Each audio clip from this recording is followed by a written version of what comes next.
শরীরে যে ক্লান্তি আসে কষ্ট করার পর, সারাদিন কাজকর্ম করে আপনাদের যে কষ্ট হয়, রাতের বেলা বিছানায় যাওয়ার সময় যদি এই তাসবিহ আদায় করে শোন, যেহেতু কষ্ট লাঘবের পরিবর্তে নবী এই আমল নবীর কন্যা ফাতেমাকে শিখাইছে, আশাবাদী ইনশাআল্লাহ এই আমল যদি করেন সারা দিনের ক্লান্তি আল্লাহ দূর করে দেন। দেখেন আমরা মানুষ যারা, আমরাই যে শুধু আল্লাহর কাছে নত হই আত্মসমর্পণ করি তা না, আসমান জমিনের যা আছে সবাই আল্লাহর কাছে আত্মসমর্পণ করে।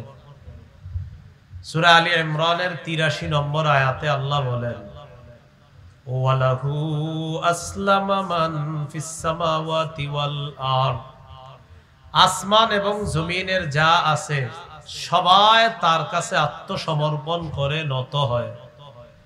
আল্লাহ আমাদের সকলকে আল্লাহর কাছে একনিষ্ঠভাবে নত হওয়ার তৌফিক দান করেন। তা আল্লাহ বলছেন, ইন্নাল মুসলিমিনা ওয়াল মুসলিমাত, আত্মসমর্পণকারী পুরুষ, আত্মসমর্পণকারী নারী, ওয়াল মুমিনিনা ওয়াল মুমিনাত, ঈমানদার পুরুষ, ঈমানদার নারী। এই ঈমানদার দ্বারা উদ্দেশ্য, মুখেও বলতে হবে ঈমান আনছি, কলবের মধ্যে ঈমান থাকতে হবে। আল্লাহ পাক রব্বুল আলামিন বলেন, কুলু আমান্না বিল্লাহ ওয়া মা উনজিলা ইলাইনা ওয়া মা উনজিলা ইলাইকুম ওয়া মা উনজিলা ইলাইনা ওয়া মা উনজিলা ইলা ইব্রাহিম ওয়া ইসমাঈল وإسحاق ويعقوب والأسباط وما أوتي موسى وعيسى وما أوتي النبيون من ربهم। সূরা বাকারা ১৩৬ নম্বর আয়াতে আল্লাহ বলেন, কুলু, তোমরা বলো, মুখে বলো, আমান্না বিল্লাহ, আমরা ঈমান আনছি, আমরা ঈমান আনলাম, বিল্লাহ, আল্লাহর প্রতি। এটা মুখেও বলবা। এক নাম্বার আল্লাহ বললেন মুখে বলবা ঈমান এনেছি। ওয়ামা উনজিলা ইলাইনা, আমাদের প্রতি যা নাজিল করা হয়েছে এটার প্রতিও আমরা ঈমান আনলাম। ওয়ামা উনজিলা ইলা ইব্রাহিম ওয়া ইসমাঈলা ওয়া ইসহাক ওয়া ইয়াকুবা ওয়াল আসবাত, ইব্রাহিম নবীর প্রতি যা অবতীর্ণ করা হয়েছে, ইসমাইল নবীর প্রতি যা অবতীর্ণ করা হয়েছে, ইসহাক নবীর প্রতি যা অবতীর্ণ করা হয়েছে, ইয়াকুব নবীর প্রতি যা অবতীর্ণ করা হয়েছে, ওয়াল আসবাত, তার বংশধরদের প্রতি যা অবতীর্ণ করা হয়েছে, আল্লাহর পক্ষ থেকে যা এসেছে সব এই মুখে বিশ্বাস করে নিলাম। এটা হলো প্রথমে মুখের দাবি। এরপরে আল্লাহ বলেন, ওয়ামা উতিয়া মুসা ওয়া ঈসা, মুসা নবীকে যা দেওয়া হয়েছে তাওরাত, ঈসা নবীকে যা দেওয়া হয়েছে ইনজিল। এই জায়গায় উদ্দেশ্য হলো আসমানি তাওরাত, আসমানি ইনজিলকেও আমরা বিশ্বাস করে নিলাম। ওয়ামা উতিয়ান নাবিয়্যুনা মির রাব্বিহিম, রবের পক্ষ থেকে দুনিয়ার যত নবীকে যা দেওয়া হয়েছে সব আমরা এই মুখে স্বীকার করে নিলাম। এটার নাম হলো মুখে ঈমান আনা। কলবে ঈমান আনা, সেটা হলো আপনি শুধু মুখে ঈমান আনলে হবে না, কলবে ঈমান রাখতে হবে। আল্লাহ পাক রব্বুল আলামিন বলেন সূরা হুজুরাতের মধ্যে, আল্লাহ পাক রব্বুল আলামিন বলেন, ক্বালাতিল আ'রাবু আমান্না কুল লাম তু'মিনু ওয়ালাকিন কুলু আসলামনা ওয়ালাম্মা ইয়াদখুলিল ঈমানু ফি কুলুবিকুম। সূরা হুজুরাতের 14 নম্বর আয়াতে আল্লাহ বলেন, গ্রাম্যবাসী বলে আমান্না, আমরা ঈমান আনলাম।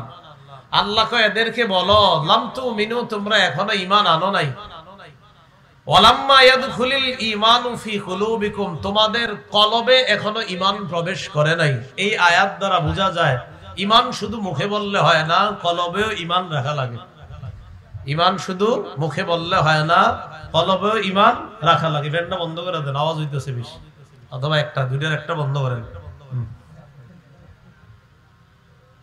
এখন সব ঘুরায়েন না, সমস্যা নেই, গরম আমারই না লাগবে, আপনাদের তো সমস্যা নেই, আমার গরম লাগুক, বন্ধ করেন। হ্যাঁ, আল্লাহ পাক রব্বুল আলামিন বলেন, তোমাদের কলবের মধ্যে এখনো ঈমান প্রবেশ করে নাই, তাহলে একটা হলো মুখে ঈমান আনা, আরেকটা কলবে ঈমান, উভয় ভাবে ঈমান আনতে হবে। আল্লাহ আমাদের সকলকে কলব এবং মুখ উভয় মাধ্যমে যেন আমরা আল্লাহকে বিশ্বাস করতে পারি আর আল্লাহর সকল বিধানকে বিশ্বাস করতে পারি, আল্লাহ তৌফিক দান করেন। এরপরে আল্লাহ পাক রব্বুল আলামিন বলেন ওয়াল কানিতিনা ওয়াল কানিতাত, ইবাদত গুজার পুরুষ, ইবাদত গুজার নারী, আল্লাহর কাছে যে নত হয় তাকে বলা হয় কানিত। মারিয়ামকে ফেরেশতারা ডেকে বলেছিলেন ঈসা নবীর আম্মাকে, ইয ক্বালাতিল মালাইকাতু ইয়া মারইয়ামু কুনুতি লিরাব্বিকি ওয়াসজুদি ওয়ারকাই মা'আর রাকিঈন। লম্বা আয়াত আছে। ইয ক্বালাতিল মালাইকা, ফেরেশতারা যখন বললেন ইয়া মারইয়াম, হে মারইয়াম, ইন্নাল্লাহা ইসতাফাকি, নিশ্চয় আল্লাহ তোমাকে নির্বাচিত করেছেন, ওয়া তাহহারাকি, তোমাকে পবিত্র করেছেন, ওয়াসতাফাকি আলা নিসাইল আলামিন, মারিয়াম তুমি যেই যুগে আছো এই যুগে যত নারী আছে সব নারীর উপর আল্লাহ তোমাকে শ্রেষ্ঠত্ব দান করেছেন।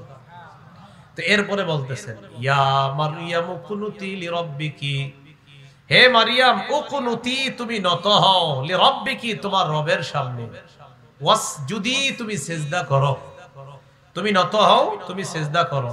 তো আল্লাহ এখানে 3 নম্বরে বলতেছেন ওয়াল কানিতিনা ওয়াল কানিতাত, ইবাদত গুজার পুরুষ, ইবাদত গুজার নারী। তাহলে 1 নাম্বার আত্মসমর্পণকারী মুসলিম পুরুষ, আত্মসমর্পণকারী নারী।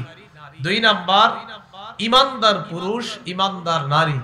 3 নাম্বার ইবাদত গুজার পুরুষ, ইবাদত গুজার নারী। 4 নাম্বার ওয়াস-সাদিকিনা ওয়াস-সাদিকাত, সত্যবাদী পুরুষ, সত্যবাদী নারী। পুরুষের মধ্যে সত্যবাদী যারা, নারীদের মধ্যে সত্যবাদিনী নারী যারা। 5 নাম্বার ওয়াস-সাবিরিনা ওয়াস-সাবিরাত, ধৈর্যশীল পুরুষ, ধৈর্যশীল নারী। 6 নাম্বার ওয়াল খাশিঈনা ওয়াল খাশিআত,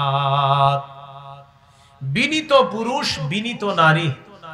বিনীত পুরুষ, বিনীত নারী মানে যেই পুরুষরা নামাজের মধ্যে খুশু খুজু অবলম্বন করে, খালি রুকু সেজদা করে এমন না, রুকু সেজদা গুলা যথাযথভাবে, সুন্দরভাবে, বিনীতভাবে একদম আল্লাহকে হাজির নাজির রেখে সুন্দরভাবে আদায় করে, তারা হলো বিনীত পুরুষ।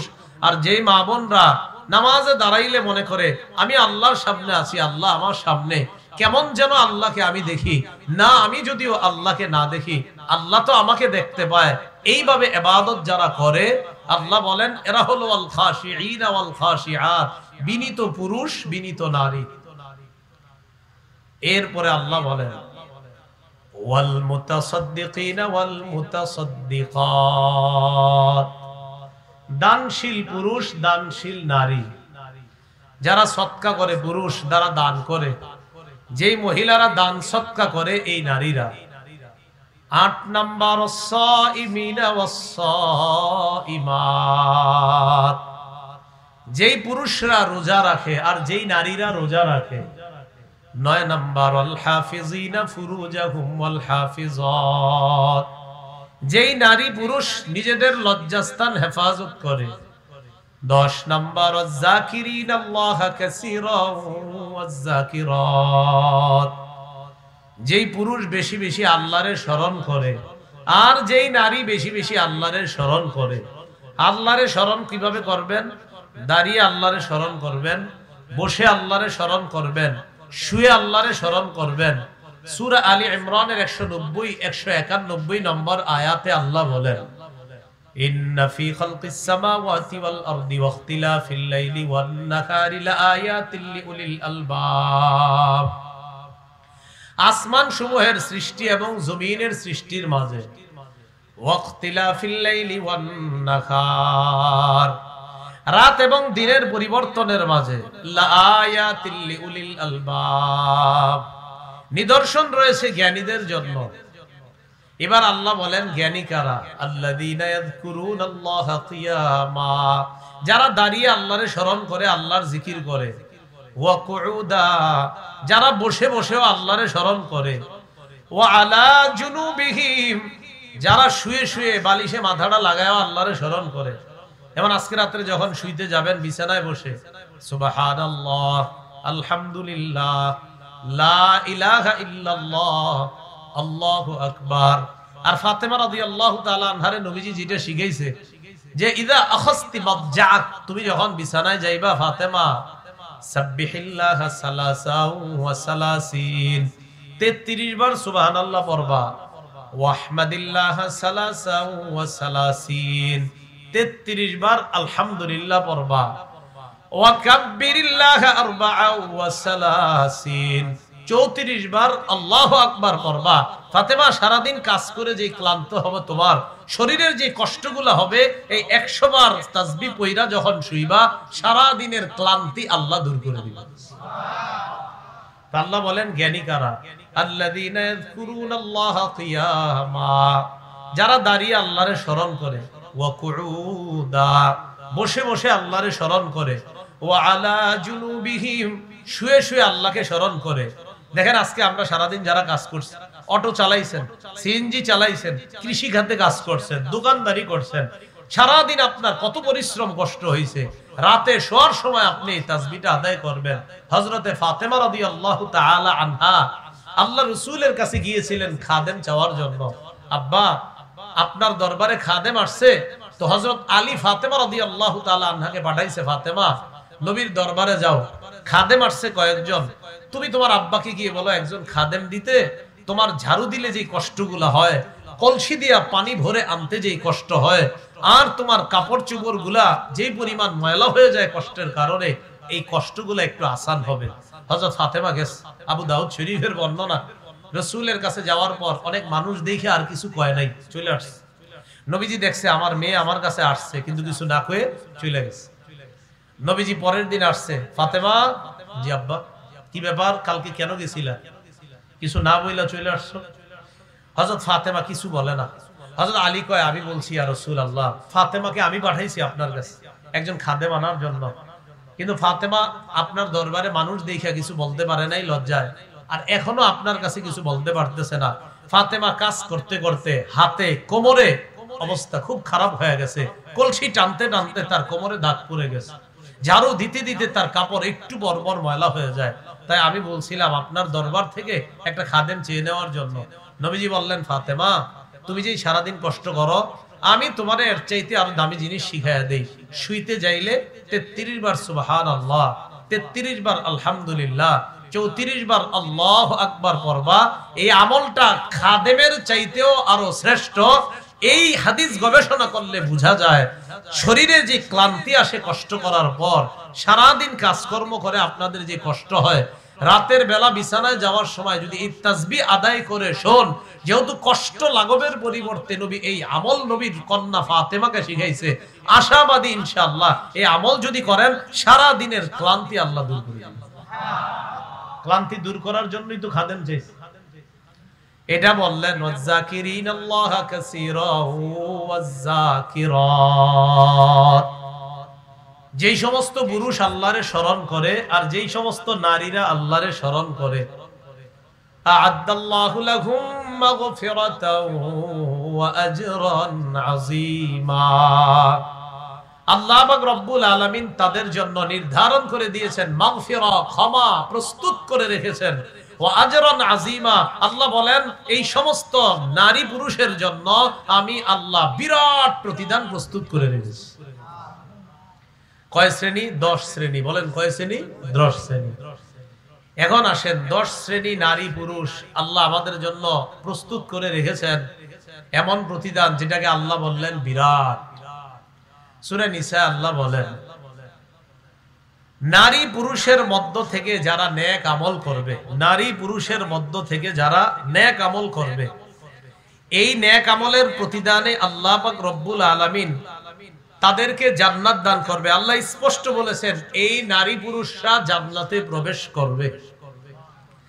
সূরা নিসা আয়াত নাম্বার 124 আল্লাহ বলেন, ওয়া মান ইয়া'মাল মিনাস সালিহাতি মিন যাকারিন আও উনসা ওয়া হুয়া মুমিন নারী পুরুষের মধ্য থেকে ঈমানদার অবস্থায় যারা নেক আমল করবে, ঈমান অবস্থায় যারা নেক আমল করবে, ফাউলাইকা ইয়াদখুলুনাল জান্নাহ, আল্লাহ বলেন তারা জান্নাতে প্রবেশ করবে।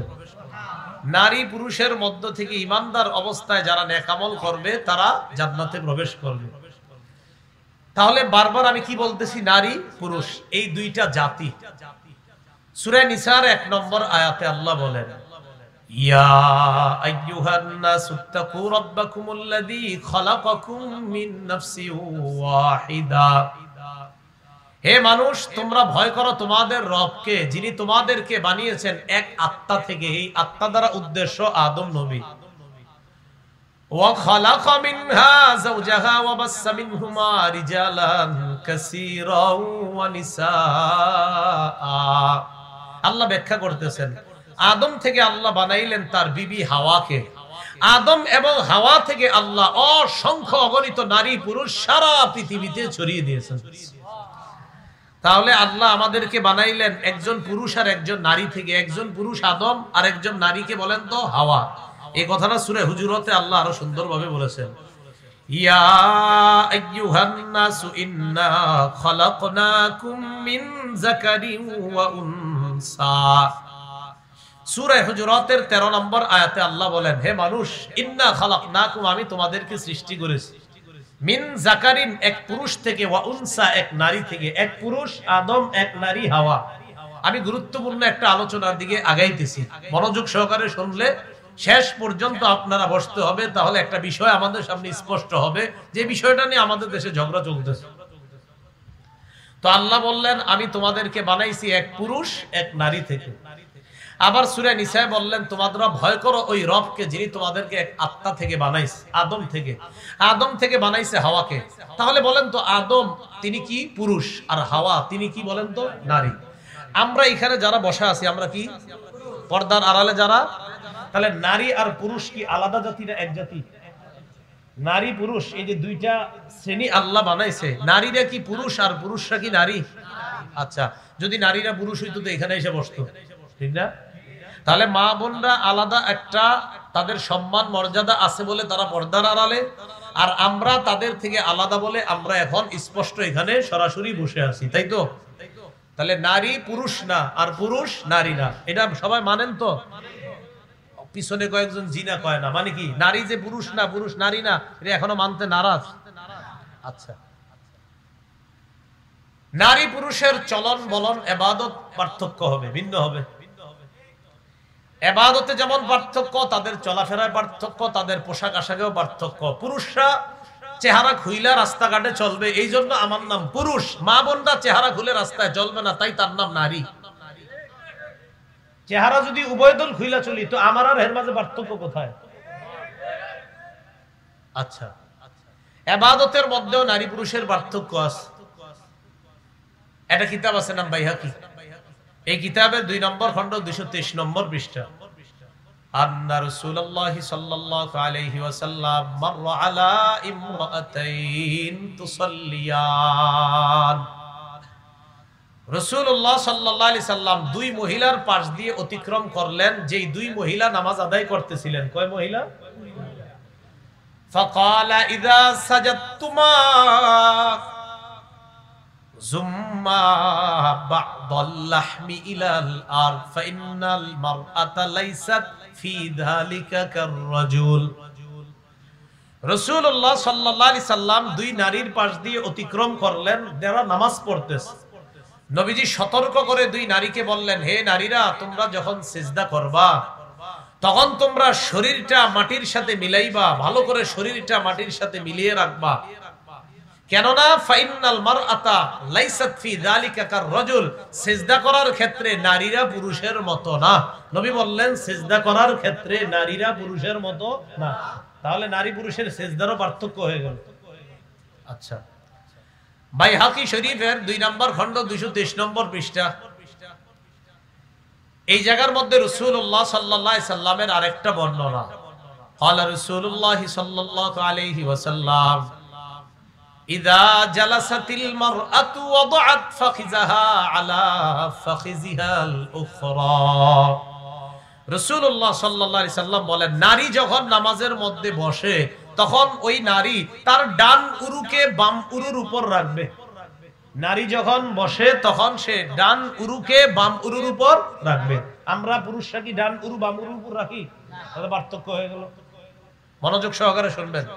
রাসূলুল্লাহ সাল্লাল্লাহু আলাইহি সাল্লাম বললেন, ইদা জালাসাতিল মারআ, নারী যখন নামাজের মধ্যে বসে, ফিস সালাহ, ইদা জালাসাতিল মারআতু ফিস সালাহ, নারী যখন নামাজের মধ্যে বসবে, ওয়াদাআত ফাখিজাহা আলা ফাখিজিহাল উখরা, সে তার ডান উরুকে বাম উরুর উপরে রাখবে। এরপর রাসূলুল্লাহ সাল্লাল্লাহু আলাইহি সাল্লাম বলেন, ওয়া ইদা সাজাদাত, নারী যখন সিজদা করবে, আলসাকাত বাতনাহা ফি ফাখিজাইহা,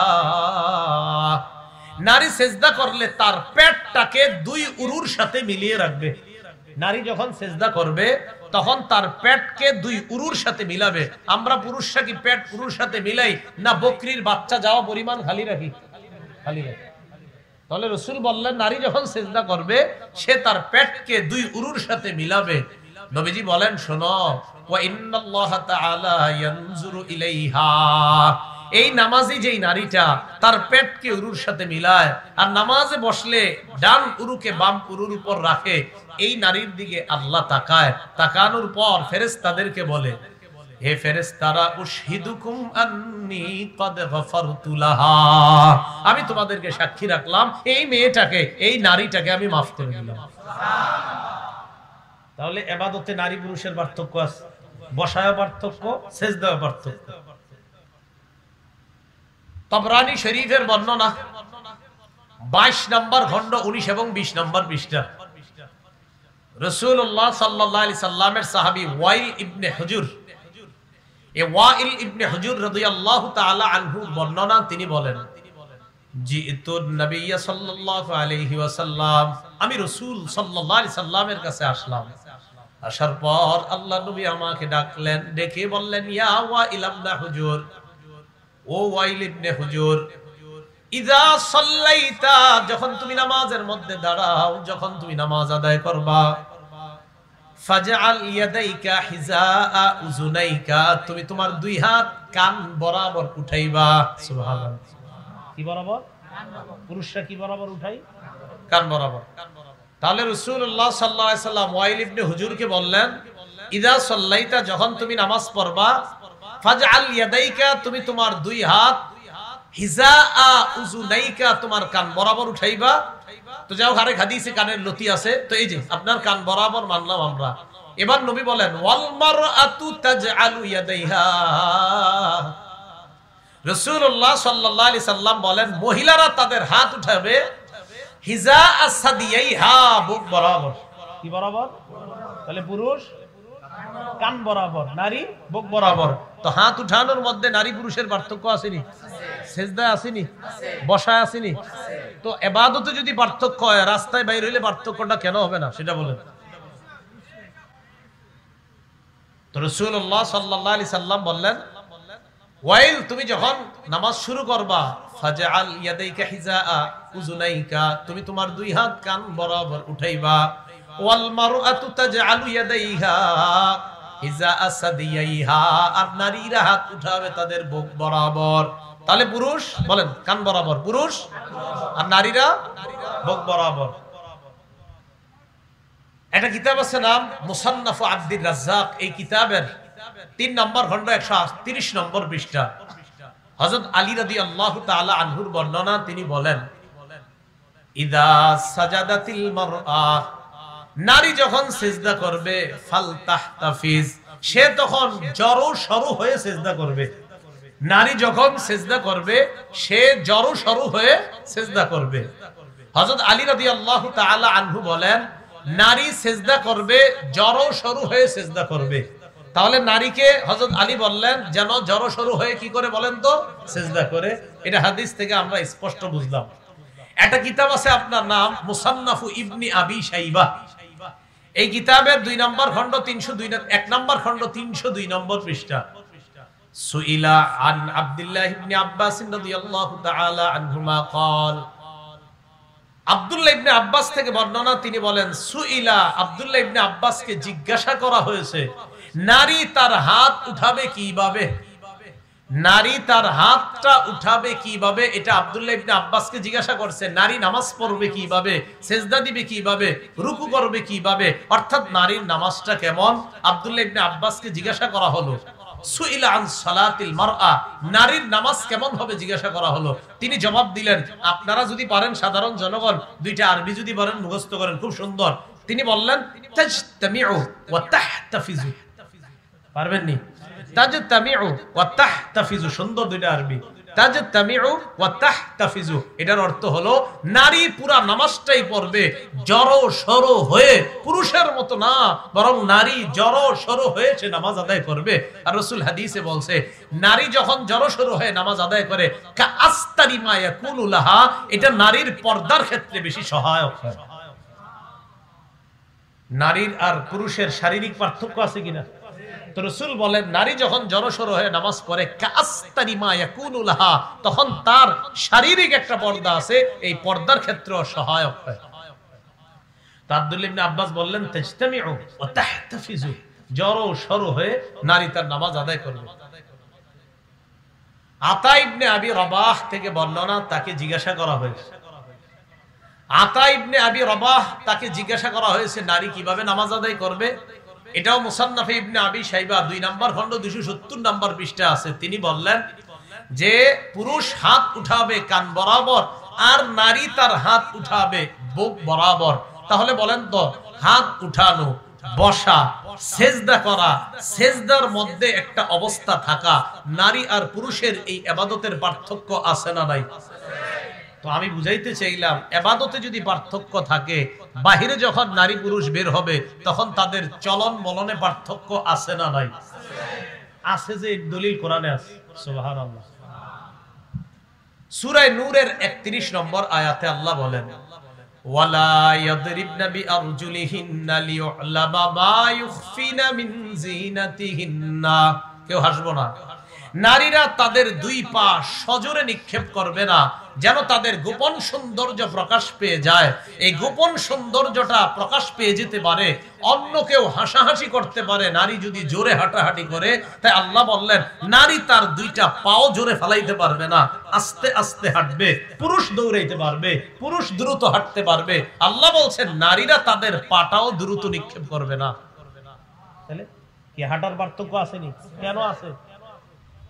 এজন্য আমরা যারা স্বামী আছেন, আপনারা আপনার বিবিরে যখন নাকি রিকশা উঠাইতে নিয়ে যান, আপনারা একটা কাজ করেন, খারাপ কাজ, ঠিক করেন না। ছেলেটারে কোলে নেন, বাচ্চাটারে নিয়ে একটা দৌড় দেয়, তো মহিলা কি করবো, উনিও একটু স্পিডে হাঁটে পিছে পিছে আপনার কারণে। ওই যে আপনি একটু দ্রুত দৌড়াইতেছেন, আপনি দ্রুত দৌড়াইবেন না। আপনি আপনার বিবিকে আস্তে ধীরে হাঁটার ব্যবস্থা করে দেন। আপনি দ্রুত দৌড়াবেন না, অটো পাবেন, রিকশা পাবেন, বাস পাবেন, এশিয়া লাইন একটা চলে গেলে আরেকটা পাবেন ইনশাআল্লাহ। কিন্তু আপনার বিবি যে আল্লাহর হুকুম, নারীরা যেন তাদের পা সজোরে নিক্ষেপ না করে, আর এই সজোরে নিক্ষেপ করার কারণ যেন আপনি স্বামী না হন, এই বিষয়টা খেয়াল রাখবেন। স্বামী আগে দ্রুত দৌড়ায়, তো স্ত্রীও কি করবে, উনিও একটু হাঁটার স্পিড বাড়ায়, এটা আপনার কারণে। এজন্য আপনি দ্রুত হাঁটবেন না। কি কথাগুলো বুঝে আসছে? তাহলে নারী পুরুষের ইবাদতে পার্থক্য, চলাফেরায়ও কি আছে? এবার বলেন, যদি চলাফেরায় পার্থক্য থাকে, পোশাক আশাকে পার্থক্য আছে নি? খুব মন দিয়ে বুঝবেন। আল্লাহ পাক রব্বুল আলামিন সূরা আহজাবের 59 নম্বর আয়াতে বলেন, ইয়া আইয়ুহান নাবিয়্যু কুল লিআজওয়াজিকা وبناتك ونساء المؤمنين يدنين عليهن من جلابيبهن ذلك أدنى أن يعرفن فلا يؤذين وكان الله غفورا رحيما। হে নবী, আপনি আপনার বিবিদেরকে বলেন, আপনার কন্যাদেরকে বলেন, মুমিনদের নারীদেরকে বলেন, ইউদিনিনা আলাইহিন্না, তারা যেন নিজেদের উপর টেনে নেয়, মিন জালাবিবিহিন্না, তাদের চাদরের কিছু অংশ। তারা যখন ঘরের বাহিরে যাবে তখন যেন নিজেদের উপর টেনে নেয় তাদের চাদরের কিছু অংশ। এই আয়াতের ব্যাখ্যা আব্দুল্লাহ ইবনে আব্বাস বলেন, আমার আল্লাহু নিসাআল মুমিনিনা ইযা খারাজনা মিন বুয়ুতিহিন্না ফি হাজা আইয়ুগাত্তিনা উজুহাকুন্না মিন ফাওকি রুউসিহিন্না বিল জালাবিব। বলেন আমার সাথে, আল্লাহ নারীদেরকে আদেশ করেছেন তারা যখন প্রয়োজনে বাহিরে যাবে তখন তারা মাথার উপর থেকে চেহারা ঢেকে মুখ ঢেকে পর্দার সহিত বাহিরে যাবে। তাহলে আল্লাহ নারীদেরকে আদেশ করেছেন তারা যখন কোনো প্রয়োজনে বাহিরে যাবে তাদের মাথার উপর, দেখেন কি বলছে, আইয়ুগত্তিনা, তারা যেন ঢাকে, উজুহাহুন্না, তাদের চেহারা, মিন ফাওকি রুউসিহিন্না, মাথার উপর থেকে তারা যেন তাদের চেহারাটা ঢাকে, এরপর তারা বের হবে। তো বলেন পুরুষ আর নারী উভয়ে বের হবে, উভয়ের বের হওয়ার মাঝে পার্থক্য আছে না নাই? তাহলে হাঁটারও পার্থক্য আছে, আবার উভয়ের বের হওয়ারও পার্থক্য আছে। এবার দেখেন নারী কোন পোশাকে বের হবে না। সূরা আহজাবের 33 নম্বর আয়াতে আল্লাহ বলেন, ওয়াকারনা ফি বুয়ুতিকুন্না ওয়ালা তাবাররাজনা তাবাররুজাল জাহিলিয়াতিল উলা।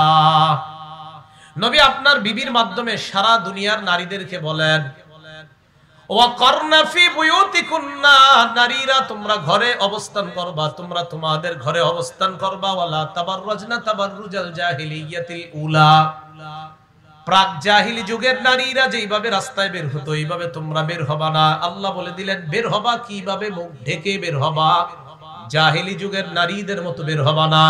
তাহলে সূরা আহজাবের 59 নম্বর আয়াতে বললেন মুখ ঢেকে বের হতে হবে, আর 33 নম্বর আয়াতে বলছেন শোনো জাহিলি যুগের নারীদের মতো বের হবা না।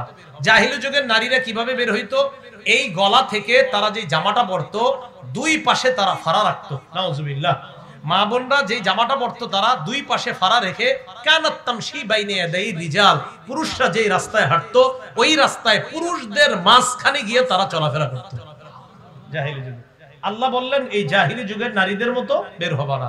তাহলে বলেন তো জাহিলি যুগের নারীদের মতো বের হবে না আমাদের মা বোনরা? হ্যাঁ, প্রয়োজনে বের হলে কি ঢেকে বের হবে? এটা সূরা আহজাবের 59 নম্বর আয়াতে বলছে প্রয়োজনে মুখ ঢেকে বের হবে। আচ্ছা, মুখ ঢেকে বের হলে ফায়দা কি? আল্লাহ বলেন যালিকা আদনা আইয়ুরাফনা ফালা ইউযাইন, এতে তাদেরকে চেনা সহজ হবে যে তারা নারী। একটা নারী যখন বোরকা পরে মুখ ঢেকে বের হয়ে তারা চলবে তখন চেনা সহজ হবে, হ্যাঁ তারা নারী, তারা কারো সম্মানিতা মা, কারো বিবি, কারো কন্যা, কারো মেয়ে। আল্লাহ বলে ফালা ইউযাইন, যখন একটা ছেলে বুঝবে একজন সম্মানিতা নারী আমার সামনে দিয়ে যায়, ফালা ইউযাইন, তখন ওই নারীটাকে আর উত্তক্ত করা হবে না, টিজ করা হবে না, ইফটিজিং বন্ধ করার স্লোগানও দেওয়া লাগবে না। আমি আল্লাহর বিধান তোমরা মেনে নাও। আল্লাহর বিধান মেনে নিলে ওই ইফটিজিং বন্ধ স্লোগান এটাও লাগবে না, আল্লাহর বিধান মানলে এমনি বন্ধ হয়ে যাবে। পর্দা ছাড়া আপনি পোস্টারে লিখলেন ইফটিজিং বন্ধ করুন, অথচ আপনার পর্দা নাই, আপনার চেহারা খোলা, চুলগুলা খোলা। আল্লাহ বলছে না চুল ঢাকো, চেহারা ঢাকো, তাহলে তোমাকে ইফটিজিং, তোমাকে টিজ করা হবে না। তোমাকে ফালাই জাইনার অনুবাদ হলো ওই নারীদেরকে টিজ করা হবে না, টিজের বাংলা উত্তক্ত করা হবে না। তাহলে বলেন তো মুখ ঢেকে বের হইলে উপকারিতা কি? তাদেরকে কি কেউ এসিড মারবে? বিসমিল্লাহ। আপনাদের এলাকার 5 বখাটে ছেলে এক কলেজের সামনে গিয়ে দাঁড়াইছে। কলেজের সামনে দাঁড়িয়ে আছে কি দক্ষিণ পাড়ার জামিলা খাতুন এদিক দিয়ে যাবে, তার মুখে এসিড মারবেন এই নিয়তে দাঁড়ায় রয়েছে। জামিলা খাতুনের বান্ধবীরা পরামর্শ দিছে যে তুমি এক কাজ করো, বোরকা পরো আর মুখ ঢাকো। তো এই মেয়েটা ইদানিং মুখ ঢাইকা বের হয়, আর ওই 5 জন প্রতিদিন গিয়া দাঁড়ায়। গত শনিবার থেকে খালি প্রত্যেকদিন দাঁড়ায় রয়েছে, প্রত্যেকদিন যায়, কিন্তু ওই মেয়েটা আর বের হয় না। আসলে ওই মেয়ে ডেলি বের হচ্ছে, ওরা দেখে না, খালি খোঁজে কই। সবাই দেখে পর্দা ওলি আপনার মুখ ঢাইকা ঢাইকা। তো তাদের টার্গেট হলো ওই উত্তর পাড়ার অমুকে তো মুখ ঢাকে না। এখন এরা খোঁজ খবর নিয়ে বুঝতে পারলো মেয়েটা মনে হয় আর কলেজে আসে না। আসলে মেয়ে ডেলি কলেজে আসতেছিল, ডেলি ক্লাস করতেছিল। শুধু মুসলিম বান্ধবীরা, অন্যান্য পর্দা মেশিন মেয়েরা বুদ্ধি দিছে মুখ ঢাকো, তাহলে তোমার আর চিনবে না, এসিড মারার আর তোমার মুখে এসিড পড়ার ভয় করবে না। এই মেয়েটার মুখ ঢাকার কারণে ছেলেগুলা খালি তারে তালাশ করে, কোথায় দেখেন তো মুখ ঢাকার উপকারিতা আছে না নাই। তাহলে এবার আপনাদের কাছে শুনতে চাই, পর্দা কি মুখ সহ না মুখ ছাড়া? তো আমি যদি আপনাদের আব্বার মতো হই, আমার সামনে কি মুখ ঢাকা লাগবে কিনা? হ্যাঁ, মনে করেন আমার সামনে একটা মেয়ে, আমি হেরে পড়াইতেছি বালেগা, তো আমি হের শিক্ষক হিসাবে বাপের মতো। আমি শিক্ষক হিসাবে কিসের মতো? তো শিক্ষক হিসাবে বাপ আপন বাপ তো না, শিক্ষক উনি শিক্ষক, আপন বাপ না। আপন বাপের সাথে পর্দা করা লাগে না, শিক্ষক 100 বার বাপ হলেও পর্দা করা লাগবে। আচ্ছা, সহিহ বুখারীর একটা বর্ণনা শুনেন, 4213 নম্বর হাদিস সহিহ বুখারী। এই হাদিসের বর্ণনাকারী আনাস রাদিয়াল্লাহু তাআলা আনহু। রাসূলুল্লাহ সাল্লাল্লাহু আলাইহি সাল্লাম যখন বিয়ে করলেন হযরত সফিয়া রাদিয়াল্লাহু তাআলা আনহাকে, নবীজির বিবি সফিয়া। এই সফিয়া হলেন ইহুদিদের নেতা হুয়াই ইবনে আখতাবের কন্যা, আরেক নেতার কন্যা। তো নেতার কন্যা মুসলমান হইছে, মুরব্বী সাহাবীরা পরামর্শ দিলেন, ইয়া রাসূলুল্লাহ, যেহেতু নেতার কন্যা আপনি বিয়ে করেন, তাহলে তার মর্যাদা রক্ষা হবে, কারণ আপনি আমাদের মাঝে সবচেয়ে সম্মানিত।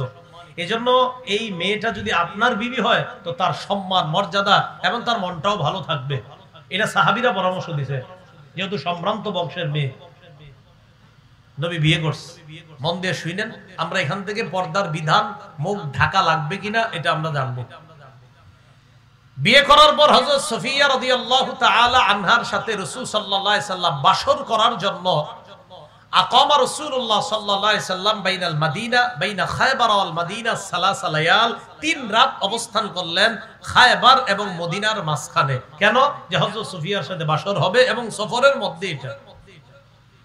এখন নবীজি বাসর হওয়ার পর পুরুষের পক্ষ থেকে অলিমা খাওয়ানো সুন্নত। ছেলে বিয়ে করার পর যখন বাসর হবে এরপর ছেলের পক্ষ থেকে অলিমা খাওয়ানো কি সুন্নত। যদিও আমরা বরযাত্রী নিয়ে মেয়ের বাড়িতে 300 জন যাই, আর মেয়ের বাপ ঋণ কইরা 3টা গরু জবাই করে নির্লজ্জের মতো সবাই খাইতে যাই। যাই হোক, এখন ছেলে অলিমা করা সুন্নত, এখন আমরা নাম বানাইছি বরযাত্রী। আমরা খালি উল্টাটা করবো, যেটা নবী কইবো সেটা না, খালি উল্টাটা। আর প্রত্যেক বাপ চিন্তা করে না, আমার ছেলের আজকে বিয়ে করাইছি, 2 দিন পর আমার মেয়েটারও তো বিয়ে দিব, এটা চিন্তা করে না। প্রথমে যখন মেয়ের বিয়ে করাবে কোনো বাপ, তখন মায়ের পক্ষ থেকে আস্তে আস্তে কয়, ছেলেটারে পালছিয়া 25 বছর 30 বছর, তো যাই হোক আপনাদের মেয়েরে দিবেন। একটা ফ্রিজ যদি দেন, এই ফ্রিজ ছেলে ব্যবহার করবেন, আপনার মেয়েই ব্যবহার করবে। আর সোফা টোফা যদি দেন, এগুলো তো আপনারা বেড়াইতে এসেই বসবেন। আর যদি খাট দেন, এটাতে আপনার মেয়ে শুইবে, মানে এর ছেলে শুইব না।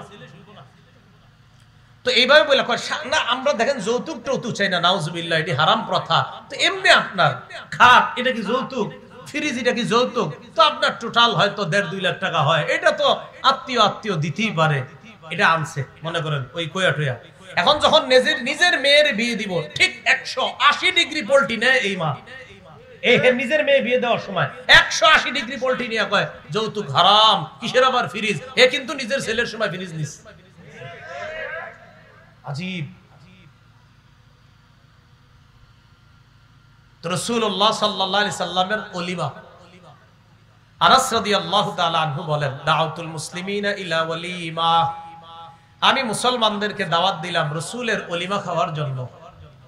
রাসূলুল্লাহ সাল্লাল্লাহু আলাইহি সাল্লামের ওলিমাতে যখন দাওয়াত দিলাম, ওলিমার মধ্যে গোশত আর রুটির আইটেম করতে পারি নাই। মা কানা ফিহা মিন খুবজিন ওয়ালা লাহমিন, এই ওলিমায় গোশত ছিল না, রুটিও ছিল না। ইল্লা আন আমারা বিলালান বিল আদা, রাসূল হযরত বেলালকে আদেশ করলেন, বেলাল দস্তরখান বিছাও। ফালকা আলাইহা তামরা ওয়াল আকিতা ওয়াস সামনা, ওলিমায় 3টা আইটেম রাখলেন। 1 নাম্বার খেজুর, 2 নাম্বার পনির, 3 নাম্বার ঘি। এই 3 আইটেম দস্তরখানায় রাইখা হযরত আনাসকে বললেন, আনাস যাও আমার সাহাবীদেরকে দাওয়াত দাও, এই 3 আইটেম দিয়েই ওলিমা খাওয়ায়া দাও। সফরে ওই আপনার রুটি আর গোশত ব্যবস্থা করা সম্ভব হয় না। কিন্তু দেখেন রাসূল সাল্লাল্লাহু আলাইহি সাল্লাম, মানে বিয়ের ওলিমা হবে, দেখেন নবী সফরেও এটা আদায় করতেছে। আমরা টোটাল উল্টাটা, খালি হিসাব প্রথমে বলে যে বরযাত্রী কতজন যাবে। কোনদিন কন্যাযাত্রী এই শব্দটা শুনছেন? উচিত তো কন্যাযাত্রী হওয়া, হয় বরযাত্রী। রাসূলুল্লাহ সাল্লাল্লাহু আলাইহি সাল্লাম, এবার যে বিষয়টা আমাদের বলা উদ্দেশ্য, সাহাবায়ে কেরাম যখন ওলিমা খাইতে আইতেছে একের পর এক, আপনারা জানেন ওই যুগে সফরে একদল বাহনে ব্যবহার করত আর একদল হাইটে হাইটে সফর করত। তো সাহাবীরা আস্তে আস্তে ওলিমা খাইতে আসতেছে। এক সাহাবী আরেক সাহাবীরে কয়, আচ্ছা এই যে সফিয়া নবীজি সাল্লাল্লাহু আলাইহি সাল্লাম যারে নিলেন সফিয়াকে, ইহদা উম্মাহাতিল মুমিনিন আও মিম্মা মালাকাত ইয়ামিনু, এই সফিয়া কি মুমিনদের মা মানে নবীজির বিবি আর আমাদের মা হবে উনি, নাকি নবীর কোন দাসী? দেখেন কি কয়, এই সফিয়া তিনি কি মুমিনদের মা মানে মুমিনদের মা মানে নবীর বিবি, নাকি নবীর কোন দাসী? এটা সাহাবীরা কয়েকজন বলা বলি করতেছে। এবার সাহাবীরা নিজেরাই জবাব দিতেছে, শোনো আমরা ভালো করে লক্ষ্য করব এই মহিলার প্রতি। কয় কি, ইন হাজাবাহা ফাহিয়া ইহদা উম্মাহাতিল মুমিনিন, আমরা লক্ষ্য করে দেখব রাসূলুল্লাহ সাল্লাল্লাহু আলাইহি সাল্লাম যদি এই সফিয়াকে পর্দার আড়ালে রাখে তাহলে বুঝবো তিনি নবীর বিবি আর আমাদের মা। ওয়া ইল্লাম ইয়াহজুবহা, আর যদি পর্দার আড়ালে না রাখে ফাহিয়া মিম্মা মালাকাত ইয়ামিনু, তাহলে বুঝবো এটা নবীর দাসী। এই দাসীর মুখ ঢাকা লাগবে না, পর্দা করা লাগবে না। ওই যুগে দাসীদের মুখ ঢাকা জরুরি ছিল না, কিন্তু যারা বিবি হবে তাদের মুখ ঢাকতে হবে। তো সাহাবীরা কয় পার্থক্য একটু বড়ই হয়ে যাবে। আমরা দেখব যে নবী তার বিবিকে পর্দা করায় কিনা। যদি পর্দা করায় তাহলে বুঝবো তিনি মুমিনদের মা, আর যদি পর্দা না করে, নারী যদি তার চেহারা খোলা রাখে, তাহলে বুঝবো তিনি মনে হয় দাসী হবে, এই দাসীদের অন্তর্ভুক্ত। তো সাহাবীরা অপেক্ষা আছে। ফালাম্মার তাহালা, নবীজি বাহনের উপর উঠলেন, ওয়াত্তাআলাহা খালফা, সফিয়াকে পিছনে বসাইলেন, ওয়ামাদ্দাল হিজাব, পর্দা টেনে সফিয়াকে পর্দার আড়ালে নিয়ে গেলেন। তাহলে বোঝা গেল কি, এটা কি কারণ গেল না আসলো? আলহামদুলিল্লাহ, ইন্না লিল্লাহ, আলহামদুলিল্লাহ। এখন কোনটা? ইন্না লিল্লাহ। আচ্ছা, আলহামদুলিল্লাহ মানে কারেন্ট আসছে। আচ্ছা, তো রাসূলুল্লাহ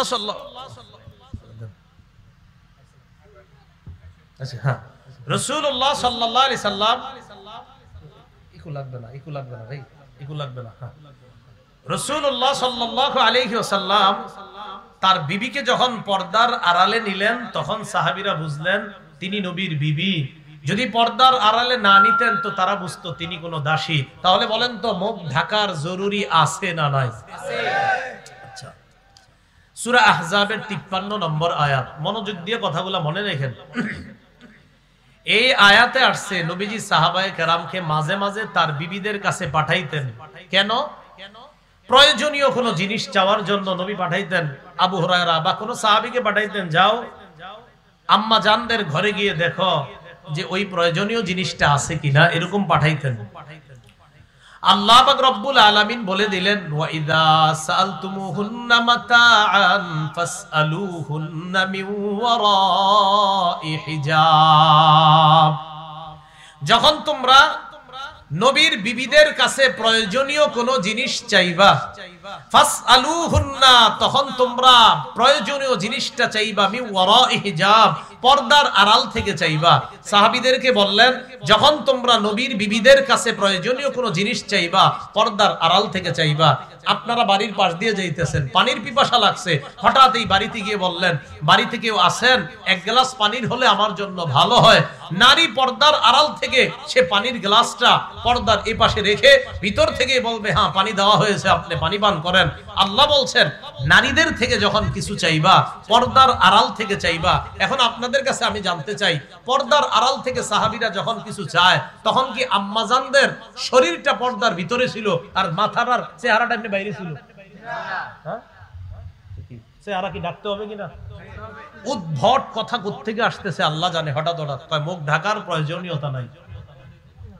তো আল্লাহ বলছেন যখন তাদের কাছে কিছু চাইবা ফাসআলুহুন্না মিন ওয়ারাই হিজাব, পর্দার আড়াল থেকে চাইবা। আল্লাহ আমাদের মা বোনদেরকে শরঈ পর্দা, খাঁটি পর্দা করার তৌফিক দান করেন, আমিন। আল্লাহ কয় পর্দার আড়াল থেকে পুরুষরা যদি নারীদের কাছে কিছু চাও, আর নারীরা উপাস থেকে কিন্তু নরম ভাষায় কথা বলবে না, কর্কশ ভাষায় বলতে হবে। জি পানি দেওয়া হয়েছে নেন খান, কোনো নরম ভাষা না। কিন্তু নারী যখন কোনো পুরুষের সাথে কথা বলবে কর্কশ ভাষায়, নরম ভাষায় বলা যাবে না। কথা বুঝে আসছে? এখন আল্লাহ কয় এটা বললে কি হবে, জালিকুম আতহারু লিকুলুবিকুম ওয়া কুলুবিহিন্না, এটা তোমাদের আর ওই নারীদের অন্তরের পবিত্রতার কারণ বলে আমি আল্লাহ এই পর্দার সিস্টেমের এপাশ আর ওপাশে পর্দা করে কথা বলাটা আমি আল্লাহ উভয়ের কলবের পবিত্রতার কারণ বলে ঘোষণা করলাম। কলব পবিত্র থাকবে। সহজে বুঝেন, মোবাইলে হঠাৎ এক নারী কণ্ঠ আর আপনার সাথে খুব সুন্দর করে কথা বলতেছে, আপনার ঘরে মাত্র 3 জন সন্তান। কয়জন? 3 জন। কিছুদিন পরে আর ঘরে আসে না ঠিক মতো, মানে ভাল লাগে না। ইদানিং ঘটনা কি, স্ত্রীরও ভাল লাগে না, ছেলে মেয়ে কাউরে আর ভাল লাগে না। সমস্যা মনে হয় কোথাও হচ্ছে কি, উনি ওই তালতলায় গিয়া খালি কার সাথে জানি কথা বলেন। কি ইদানিং কার সাথে কথা বলেন না, ওই ব্যবসায়ী পারপাস, ব্যবসায়ী পারপাস সব যাইতেছে। এটা আপনি মানেন আর না মানেন, দুই পক্ষ থেকে যখন নাকি আপনি নরম সুরে কথা বলা হবে, অবশ্যই শয়তান তাদেরকে বিপদে ফেলাবে। সহজ হিসাব। আরেকটা হাদিস শুনেন, বাইহাকি শরীফ দালাইলুন নবুওয়া 7 নম্বর খন্ড 117 নম্বর পৃষ্ঠা। রাসূল ইন্তেকাল করলেন। ওলামা ছাড়া এখানে যারা আছেন কেউ বলতে পারবেন রাসূল কোন বিবির ঘরে ইন্তেকাল করছে? আলেম ছাড়া অন্যরা? মাশাআল্লাহ, মাশাআল্লাহ। আয়েশা সিদ্দিকা রাদিয়াল্লাহু তাআলা আনহার ঘরে রাসূল ইন্তেকাল করলেন। ইন্তেকাল করার পর রাসূলের দেহ মোবারক খাটের উপরে, দেখেন খুব মন দিয়ে বুঝেন, আয়েশার ঘরের দরজা লাগানো, পর্দা ফালানো। আবু বকর সিদ্দিক আসলেন। আসার পর যখন রাসূলের ইন্তেকালের সংবাদ শুনলেন, এটা শুনে আবু বকর সিদ্দিক আসলেন, ঘরের সামনে দাঁড়িয়ে আছে। ঘরের সামনে দাঁড়িয়ে থাকার পর ফাস্তাজানা আবু বকরিন ফি বাইতি ইবনাতিহি আয়েশা, নবীজি বাহির থেকে দাঁড়ায়া তার কন্যা আয়েশার ঘরে প্রবেশের অনুমতি চাইলেন। কন্যার ঘরে বাবা প্রবেশ করার অনুমতি চাইতেছে। কথাটা মন দিয়ে বুঝতে হবে। কন্যার ঘরে বাবা অনুমতি চাইতেছে, মা আয়েশা আমি কি আসবো? আমি আবু বকর।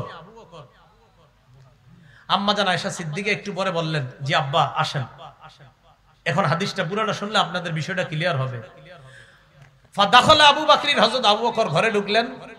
ওয়ান নিসাউ হাওলা, ওই ঘরের মধ্যে নবীর বিবি, অন্যান্য যে বিবিগুলা ছিল আম্মাজান আয়েশা ছাড়া সব বিবিরা নবীর দেহ মুবারকের পাশে ছিলেন। আবু বকর সিদ্দিক অনুমতি চাওয়ার অর্থ হলো, আয়েশা আমি কি ঘরে আসবো?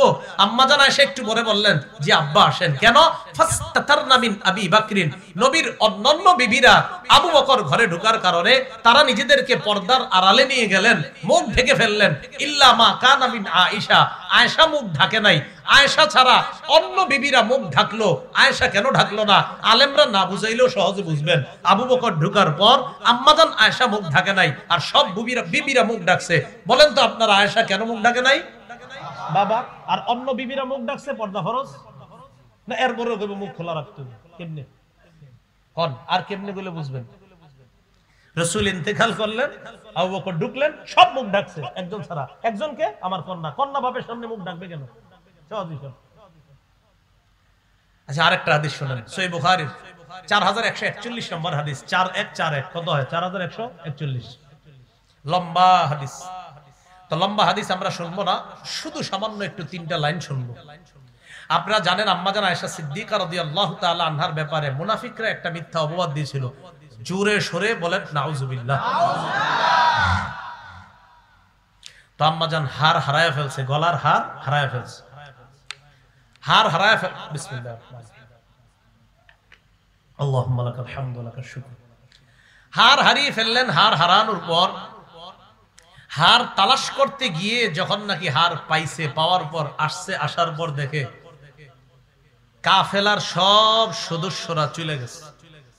আম্মাজান যে ছোট্ট একটা পালকির মতো ঘরের মধ্যে ছিলেন, যেটা সাহাবায়ে কেরাম এমনি আপনার ওজন করে, আপনার বহন করে বাহনের উপরে উঠায়া দেয়, সে পালকির মতো ছোট্ট ঘরটার মধ্যে আম্মাজান থাকলেও না থাকলেও মনে হইতো এরকম ওজন, মানে এত পাতলা মানুষ ছিলেন তিনি।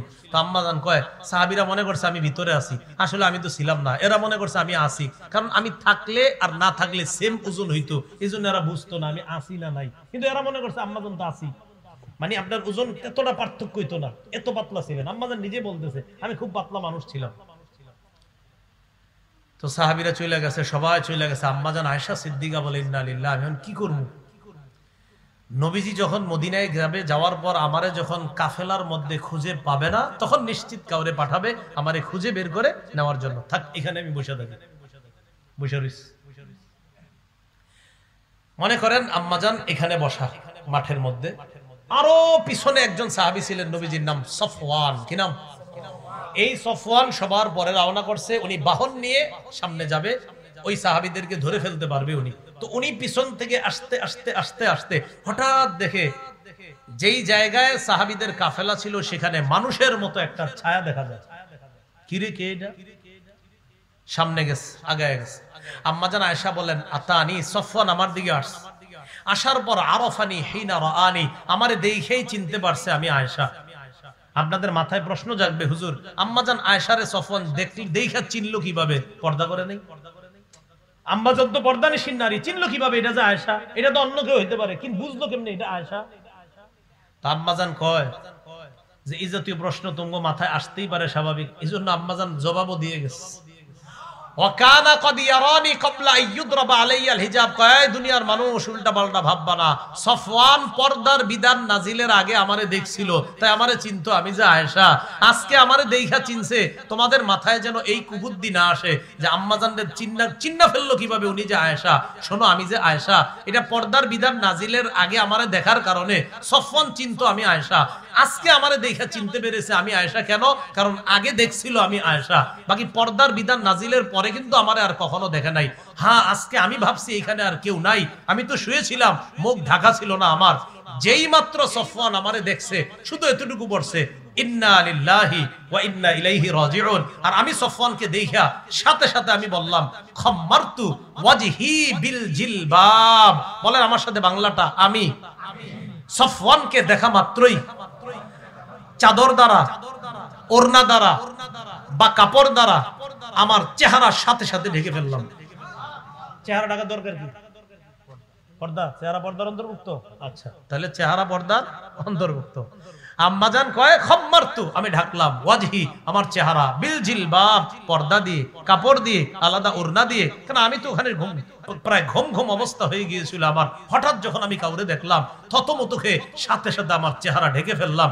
স্পষ্ট বক্তব্য, চেহারা এটা পর্দার অন্তর্ভুক্ত, এটা খোলা রাখা। আর আমি আপনি পুরুষরা একসাথে রাস্তায় হাঁটা, তো পার্থক্য কোথায়? পুরুষ চেহারা খুলে হাঁটবে, নারী চেহারা ঢেকে হাঁটবে। পুরুষ সেজদা আর নারীর সেজদা যদি আলাদা হয়, পুরুষের নামাজ আর নারীর নামাজ যদি আলাদা হয়, পুরুষের হাত উঠানো নারীর হাত উঠানো যদি আলাদা হয়, পুরুষের সৃষ্টিগত নারীর সৃষ্টিগত আলাদা একটা বিষয় আছে। নারীকে সৃষ্টিগতভাবে আল্লাহ পাক একটা অ্যাসিড দিয়েছেন, যেই কারণে নারীরা ত্বকের প্রতি বেশি আসক্ত। পুরুষকে সৃষ্টিগতভাবে আল্লাহ একটা অ্যালকালি দিয়েছে, এজন্য তারা মিষ্টির প্রতি আসক্ত।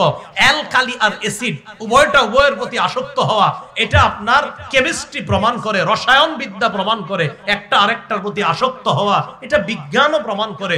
তো বিজ্ঞানও স্বীকার করে নারী পুরুষ না, পুরুষ নারী না, একজন আরেকজনের দ্বারা সমস্যার সম্ভাবনা বেশি, এটা বিজ্ঞানও স্বীকার করে। তাহলে আমগো কথাটা মানতে সমস্যা কোথায়? এটা কে স্বীকার করে? হ্যাঁ, বিজ্ঞানও স্বীকার করে, কেমিস্ট্রি রসায়ন এটা স্বীকার করে। তো দেখেন এখন কি, তাহলে চেহারা আম্মাজান ঢাকলেন। তো আম্মাজান যে চেহারা ঢাকলেন, চেহারা কি পর্দার অংশের কারণে ঢাকলেন, নাকি চেহারা পর্দার অন্তর্ভুক্ত না? আচ্ছা, একটা হাদিস শুনেন, আবু দাউদ শরীফের 2057 নম্বর হাদিস। আম্মাজান আয়েশা সিদ্দিকা রাদিয়াল্লাহু তাআলা আনহার বর্ণনা, তিনি বলেন দাখালা আলাইয়া আফলাহ ইবনু আবিল কুআইস, আমার কাছে আফলাহ ইবনু আবিল কুআইস প্রবেশ করলেন। আফলাহ নামে এক ব্যক্তি আমার ঘরে ঢোকার সাথে সাথে ফাস্তাতারতু মিনহু, আমি পর্দার আড়ালে চলে গেলাম। আমার ঘরে এক লোক আসছে, আমি পর্দার আড়ালে চলে গেছি। ওই লোক আমারে কয় আতাস্তাতিরিনা মিন্নি ওয়া আনা আম্মুক, আয়েশা তুমি আমার সাথে পর্দা করো কেন? আমি তো তোমার চাচা। তো যখন বলছে আমি তোমার চাচা, তুমি পর্দা করো কেন? আম্মাজান আয়েশা কয় মিন আইনা, আপনি আবার আমার কেমনে চাচা হন? আপনার তো আমি কোনোদিন দেখিনি, আমার চাচারদেরকে আমি চিনি, আপনি আমার কেমন চাচা? তো আফলাহ জবাব দিলেন আর দাআত কি ইমরাআতু আখি, আমার ভাইয়ের বিবি তোমারকে দুধ পান করাইছে। আমার ভাইয়ের বিবি যেহেতু তোমাকে দুধ পান করাইছে, সেই হিসাবে আমার ভাইয়ের বিবি তোমার দুধ মা, আমার ভাই তোমার দুধ বাবা, আমি তোমার দুধ চাচা। আল্লাহ জানে বুঝছেন, বুঝছেননি? আয়েশা, তোমাকে আমার ভাইয়ের বিবি দুধ পান করাইছে, তো আমার ভাইয়ের বিবি তোমার দুধ মা, আমার ভাই তোমার দুধ বাবা, আমি তোমার দুধ চাচা, সেই হিসেবে আমি তোমার চাচা, তুমি আমার সাথে পর্দা করো কেন? আম্মা জান আয়েশা যে জবাব দিচ্ছেন, উনি তখন মাসালাটা জানতেন না, তো একটা জবাব দিছে, একটু হাসবেন আপনারা জবাবটা শুনে, বাকি বেশি জোরে হাসেন না, একটু হাসির কথা আর কি। আম্মা জান বললেন, ইন্নামা আরদাআত লিল মারআ, আমারে দুধ পান করাইছে মহিলা, ওয়ালাম ইউরদি'নি রাজুল, পুরুষ তো দুধ খাওয়ায় নাই, আমারে দুধ পান করাইছে মহিলা, তো মহিলার সাথে আমার সম্পর্ক হবে, আপনার লোক আমার কিসের সম্পর্ক? আম্মা জান বললেন। ইতিমধ্যে নবীজি বাসায় আসছে, আসার পর আম্মা জান আয়েশা সিদ্দিকা রাদিয়াল্লাহু তাআলা আনহা বলেন, ফাহাদ্দাসতুহু, আমি রাসূলুল্লাহ সাল্লাল্লাহু আলাইহি সাল্লামকে পুরো বিষয়টা জানাইলাম। নবীজি বললেন, আয়েশা ইন্নাহু আম্মুকি, হ্যাঁ সে আসলে তোমার চাচা। ফাল্লালিজ আলাইকি, সে সমস্যা নেই, সে তোমার চাচা। আয়েশা, বংশীয় কারণে যাদের সাথে পর্দা করা লাগে না, দুধের সম্পর্কের কারণেও তাদের সাথে পর্দা করা লাগে না, সে আসলেই তোমার চাচা। বাকি এটা বুঝো আমাদের উদ্দেশ্য না। আমার উদ্দেশ্য আম্মাজান প্রথমে পর্দার আড়ালে কেন গেলেন? পর্দার আড়ালে গিয়ে কি মুখটা বাইরে রাখছিল? তাহলে মুখ কি পর্দার অন্তর্ভুক্ত কিনা? আচ্ছা, এবার আরেকটা হাদিস শুনুন। আবু দাউদ শরীফের বর্ণনা, উম্মে খাল্লাদ নামে এক মহিলা রাসূলের কাছে আসছে, তার ছেলে ইন্তেকাল করছে, তো ছেলের ব্যাপারে নবীর কাছে জানতে আসছে। সাহাবীরা কয়, আতাস আলিনা আন ইবনিকি ওয়া আনতি মুনতাকিবা, তুমি মুখে নেকাব লাগায় আসছো ছেলের ব্যাপারে জানতে, তোমার মাথা ঠিক আছে? কেন? ছেলে শহীদ হয়ে গেছে, ইন্তেকাল, ছেলে মারা গেছে, এই ছেলে মারা যাওয়ার পরেও মুখ যে ঢাকতে হবে এটা তোমার মনে আছে? মহিলারা সাহাবীরা বলতেছে, ছেলে মারা গেলেও তোমার যে মুখ ঢাকতে হয় এই সেন্স আছে তোমার? মহিলা জবাব দেয়, শোনো, বিপদ সন্তানের উপরে আসছে, আমার লজ্জার উপরে এখনো বিপদ আসে নাই। আর কেমনি বুঝাইলে বুঝবো? মহিলা কি কয়, ছেলে মারা গেছে তো কি হয়েছে, বিপদ ছেলের উপরে গেছে, আমার লজ্জার উপরে তো বিপদ আসে নাই, কেন আমি চেহারা ডাকবো না? আর আমাদের এই গ্রামগঞ্জে কোনো ছেলে মারা গেলে আমাদের মা বোনরা পর্দা দূরের কথা মাটিতে গড়াগড়ি করে কয়, আজরাইল আমার ছেলেরে দেখলো আর কাউরে দেখলো না। নাউজুবিল্লাহ, নাজায়েজ, হারাম এই সমস্ত কথা বলা। আল্লাহ আমাদেরকে হেফাজত করেন, আমিন। এখন বলেন, মুখ ঢাকা লাগবে? তাহলে মুখ এটাও পর্দার অন্তর্ভুক্ত। বলেন, মুখ পর্দার অন্তর্ভুক্ত আছে। ছেলে যখন কোনো মেয়েরে বিয়ে করাইতে নিয়ে যান, আপনার ছেলে একটা মেয়েকে বিয়ে করাবেন, বিয়ের আগে ওই মেয়েটাকে দেখাইতে নিয়ে যাননি? আর কয় না, দেখাইতে নিয়ে যান না? একটা বাড়িতে অনুষ্ঠান হয়, ওই বাড়িতে 2-4 জনের খানার আয়োজন করে, ছেলে যায় গিয়ে মেয়েটারে দেখে। কেন মেয়ের ওই বাড়িতে গিয়ে দেখে? গা চা স্টলে চিপা চুপাই দেখলি তো হয়, বাড়িতে গিয়ে দেখবো কেন? অনুষ্ঠান করে এক জায়গায় দেখবে, দেখে গো আব্বা পছন্দ হয়েছে, বিয়ে করাই দেন, শেষ। হ্যাঁ, কারণ ছেলে মেয়েকে বিয়ের জন্য শুধু ওই সময়ের জন্য ততটুকু দেখা যায়। এই জন্য বাবা ফোন দেয় মেয়ের যে, হ্যাঁ আসেন, আপনারা যে প্রস্তাব দিচ্ছেন আমাদের মেয়েকে আজকে দেখার জন্য, আপনারা আসতে পারেন।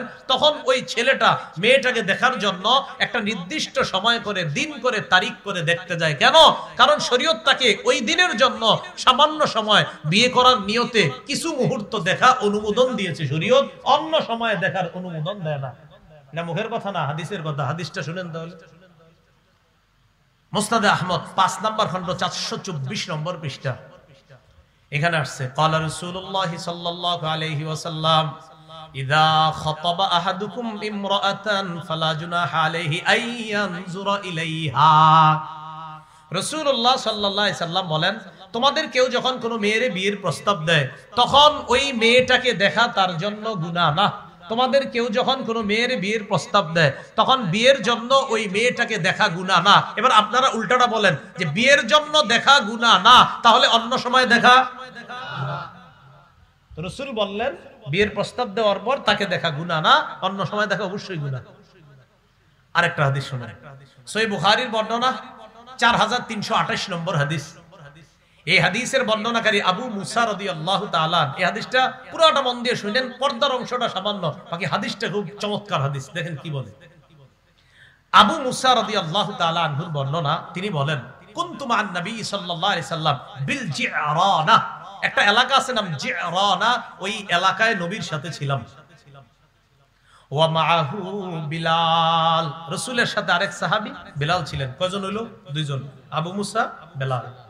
ফাতাত নবী সাল্লাল্লাহু আলাইহি ওয়াসাল্লাম আরাবিয়ুন, এক গ্রাম্য ব্যক্তি নবীর কাছে আসছে। তাহলে আবু মুসা, বেলাল আর এক গ্রাম্য ব্যক্তি নবীর কাছে আসছে। আসার পর কয়, ইয়া রাসূলুল্লাহ আলা তুনজিজুলি মা ওয়া'আতানি, আমারে যে ওয়াদা করছেন এটা পুরা করবেন না? নবীজি বললেন, আবশির, সুসংবাদ গ্রহণ করো। এন গ্রাম্য ব্যক্তি কয়, কদ আকসারতা আলাইয়া মিন আবশির, আপনি খালি বলেন সুসংবাদ গ্রহণ করো, সুসংবাদটা কি এটাই তো করলাম। গ্রাম্য ব্যক্তি বল। নবীজি একটু রাগ হয়ে গেছে, বলেন নাউজুবিল্লাহ।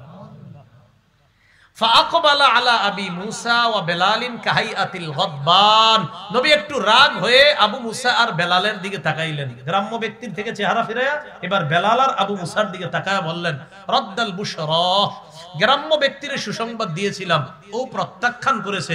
ফাকবালা, তোমরা সুসংবাদটা নিয়ে নাও, গ্রহণ করে নাও। এখন ওই দুই সাহাবী বুদ্ধিমান কয়, কবিল না, সুসংবাদ কি জানা দরকার নাই, আপনি কইছেন এটাই যথেষ্ট, কবিল না, আমরা গ্রহণ করে নিলাম। ফাদআ বিকাদাহিন, পানির পাত্র আনলেন নবীজি। ফাগসালা ইয়াদাইহি ওয়া রিজলাহু, নবী নিজের হাত মুবারক ধুইলেন আর চেহারা ধুইলেন। আমরা কি প্রমাণ করার জন্য হাদিসটা শুনতেছি? পর্দা কই, পর্দার কথা কই, পুরোটা বন্ধ দিয়ে শুনতে হবে, নাইলে বুঝে আসবে না। রাসূল তার হাত মুবারক ধুইলেন, মুখ মুবারক ধুইলেন, ধোয়ার পর ওয়া মাজ্জা, কুলি করলেন। কুলি করার পর মনে করেন পাত্রে পানি আরেকটু আছে। নবীজি ওই দুই সাহাবী বেলাল আর আবু মুসাকে বললেন, ইশরাবা, নাও অতিরিক্ত পানি যা আছে পান করো তোমরা। ফাফরিগা আলা নুহুরিকুমা ওয়া উজুহিকুমা, আর পানি যা থাকবে এই পানির ছিটা আলা উজুহিকুমা, চেহারা আর বুকের মধ্যে দিয়ে দিবা তোমরা। স্বপ্নেও যদি নবীর এরকম পানি পেয়ে যান তাও কিন্তু কম না।